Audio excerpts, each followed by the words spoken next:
Before we start talking about Inuit song duels, I want to briefly discuss two different terms that I'll be using in this lecture so that it's not confusing. One is Inuit, one is Inupiat. Inuit is a group of closely related cultures, broadly speaking, Inuit language or languages covering Alaska, much of northern Canada, and a significant portion of Greenland.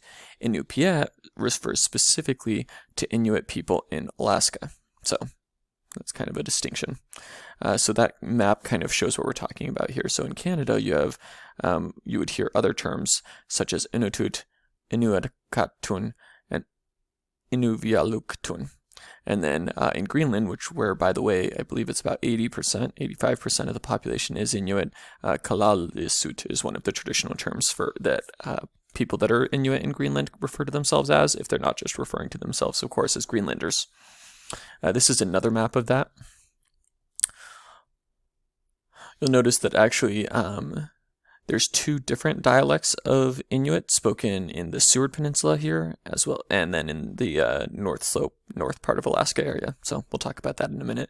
But as you can see from this map, even though it's all broadly speaking Inuit culture and Inuit language, there's significant dialect and kind of cultural differences as you go along. So several different distinct groups that we can identify.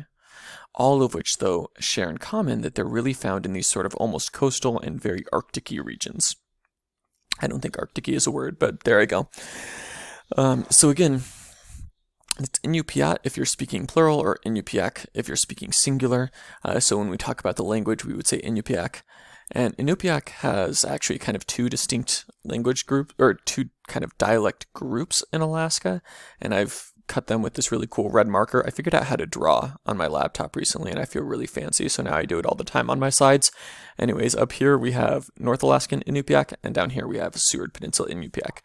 And then within each of those regions, you'd have even smaller differences of dialect between kind of different, this village versus this village, this area versus this area.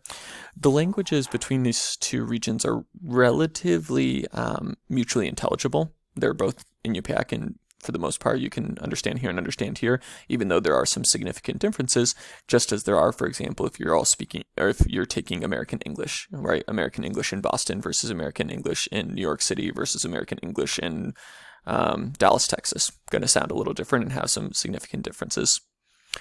All right, well, that's a little bit of background. Let's now talk about Inuit song duels.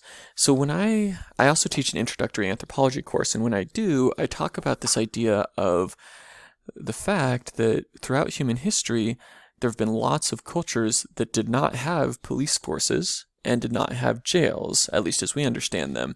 And so the question then is, how did they sort of maintain social control? How did they ensure that people weren't, let's say, beating up on each other, or stealing from each other, and that sort of social hostilities weren't getting out of control? Because we know that human beings sometimes have hostilities with each other. And one of the examples I often share in that introductory anthropology class is Inuit song duels. So it was kind of exciting for me to get to go more into depth with it than I do in that class in this module. So Inuit song duels are a non-violent form of conflict resolution. What that means is that when things start to get heated between people in many Inuit communities, particularly in Greenland and Canada, when things are starting to get heated, when people are starting to get jealous or resentful, as was pointed out in your reading, maybe, such and such, so-and-so stole from such and such, right? Or maybe so-and-so is resentful that so-and-so slept with their husband or something, right? When there's those kinds of jealousies or resentments that seem almost inevitable in social life, there has to be a way to resolve the conflict, or else societies break apart. And one of the ways that Inuit people do this is through a very nonviolent form called song duels. And it's very important, as your reading pointed out. I really liked that reading, and I especially liked that it was by an Inupiat author who I thought was very knowledgeable about the subject. And she points out that in traditional Inuit society, and to some degree still today, it's incredibly important that the group cooperate together, right? When we're talking about a group traditionally that was doing like cooperative whale hunting, cooperative walrus hunting, things like that, and working together to find meat, which is always kind of an unpredictable activity unless you're living on something like a salmon river. So they're working together to find meat, and they're working together to find plants, which are often sparse in the Arctic. and or at least not the form you would want them in, and then working together in this very frigidly cold environment for significant portions of the year. And you've really got each other, right? You've got your band. That's who you got. It's really, really important that that band of people get along together well, and that things don't erupt into violence, because you could see if, two people started physically fighting with each other, how quickly that could become sort of a schism in the entire society, because the societies aren't that large, and because then they depend so much on each other traditionally in terms of cooperative hunting and cooperative gathering. That could be really, really destructive for the whole group, right? They can't afford to sort of have an Inuit version of bar fights, right? So the common kind of bar fights that happen often in American society, that you can't really afford to have that in a group like that.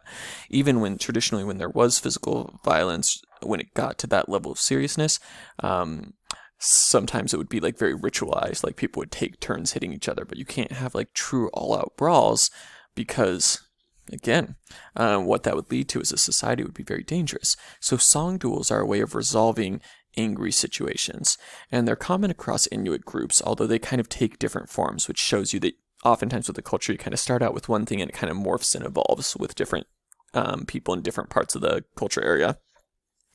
So in Greenland, song duels are typically within the village with people that have some kind of issue with each other, and it's done in front of the village, in front of the group of people, and you go back and forth trading insults. And then it ends when one of the two persons cannot come up with any more insults.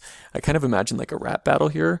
And because I'm a nerd that grew up in the early 2000s, that to me always conjures up Eminem's song about like knees weak, arms spaghetti, right? Vomit on my sweater already. Anyways, if you don't know that reference, I just sound like an idiot right now. But anyways, they go back and forth trading insults, right? It's essentially a song battle. And then it ends when the person can't come up with any more insults, but the actual winner is determined by whoever gets the loudest laughs from the audience. Okay? And so it's sort of this socially sanctioned way of, let's bring the grievance out into the open, let's have some symbolic violence, not actual physical violence, more emotional violence, shall we say, and then sort of the society gets to decide through their laughter who is kind of right in this situation and who gets to, let's say, go about their merry way while the other person gets sort of socially disapproved of or sanctioned. In Canada, this would happen... in Greenland it's between villages, and among Inuit peoples in Canada, it traditionally has been within a village, and there's actually kind of two forms of it. There's actual song duels, where there's actual animosity, and these can actually get quite hostile, more hostile than the Greenland case. In the Greenland case, these are sometimes more... even when there's some rivalry there, it's still rivalry. Here it can be actual animosity.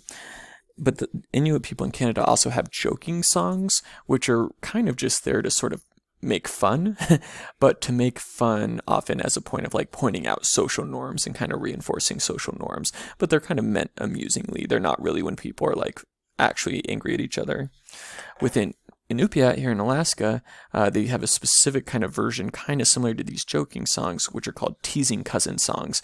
And your reading talked about that, and it's between kin. It's between extended family members, and a very specific kind of extended family member. So let's talk about that. But first, before we talk specifically about teasing cousin songs, I want to show you an example of a more hostile kind of song duel from Canadian Inuit Society, and it's not a documentary. What this is a piece of fiction that was produced by an Inuit director, Zacharias Kunuk, back in 2001. It's the award-winning Atanar Juat, The Fast Runner, and it drew a lot on both Inuit oral histories as well as early European explorer accounts, and kind of tried to mesh together a lot of different sources to try to get Zacharias Kunuk was trying to get a really good picture of sort of what things would have been like for his group of people, 200 years previously or 1,000 years previously. And they interviewed a lot of elders and tried to get understanding of kind of how people used to dress and act and things like that. And so it's sort of, as we often do in, big Hollywood American blockbuster movies, it's sort of an attempt to recreate a past historic lifeway. So take it with a grain of salt, but I think it's based on a lot of good solid history, so maybe not too big of a grain of salt. But it's going to show us a song duel between two Inuit men who are quite angry at each other. And if I'm remembering the plot of the movie correctly, it is over a woman that one of the men is with and the other man wants to be with. So let's look at the duel.